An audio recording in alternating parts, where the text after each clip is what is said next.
What's going on, folks? BouseFeenux here, and For Honor has only been out for just under a week, but already we're seeing that Ubisoft is jumping in to start patching things up.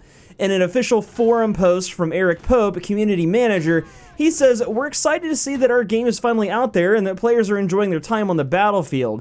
Our team is also actively listening to the community, and we'd like to update you on a list of improvements that'll be deployed in upcoming updates." Now, when these updates are coming, we don't really have a good idea, but as a Valkyrie main myself, I can only hope that these changes come sooner rather than later. So, let's take a look at what changes we're going to see in the future. Firstly, and thank God for this, they're going to work on bots replacing players in most of the game modes. Currently, and funny enough, this happened as I was recording this footage you're seeing here. When you're fighting a bot or a person and they quit out, that bot or person is replaced by another full health character, meaning that your fight was pretty much pointless and now you're at a massive disadvantage.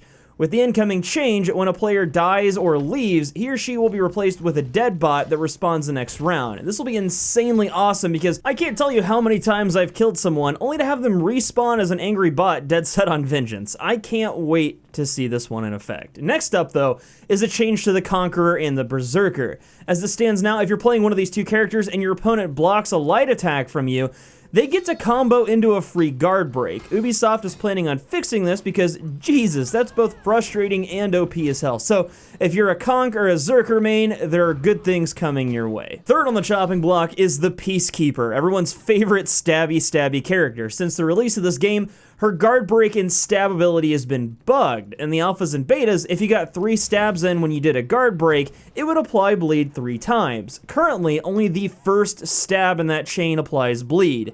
All they're saying on this is that they're gonna look into it. I'm not really sure what that means, but word on the street is they're just gonna keep it like it is now. In my personal opinion, having fought a bunch of PKs, my vote is for it to stay as it is. The bleed they're capable of from other attacks feels like plenty enough, but let me know what you guys think about it. Maybe you play the character a lot more than I do, so you have some different insight. Now, as for the Valkyrie, much to my excitement, she's getting a slew of awesome changes. First, her light attacks will have reduced recovery time, and her light chain attacks will have less time between attacks, which is pretty much fantastic. With the type of character she is and the low amount of damage she does per attack, this will be massively helpful in upping her DPS and being able to land hits more consistently. Additionally, her pouncing thrust and hunter strike abilities will have increased damage because currently they barely do anything. You'll also be able to chain into other attacks after doing these moves, which makes a lot more sense than how it is now. Currently, these attacks are really only good for catching opponents, running away, or initiating fights, but being able to chain into combos after doing them makes them a lot more useful. Lastly, you'll be able to link to light chain attacks after performing a shield crush, which that does no damage, so it staggers enemies, but there isn't much you can do besides guard break after it. It'll be nice to have some mix-up options after doing this move. It'll also be interesting to see how things change with these updates on the Valk, because right now, there seem to be really 2 camps of people. Those that think she's OP, and those that think a fight against her is pretty much an easy win. The last upcoming change should make everyone happy though, and that's how a change to guard break works. Currently, you can't counter a guard break during a guard break attempt.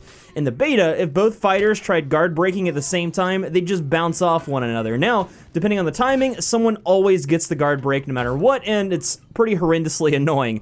I absolutely cannot wait to see this one implemented because right now, this mechanic is being abused into the ground and it's just insane. But anyway, those are some of the changes you guys can look forward to or dread depending on what character you play. Let me know what your guys' thoughts on these changes are in the comments below, and don't forget to like the video if you enjoyed it or subscribe if you're new here. Until next time though, I'm BouseFeenux, I'll see you at the next video, and as always, thank you so much for watching.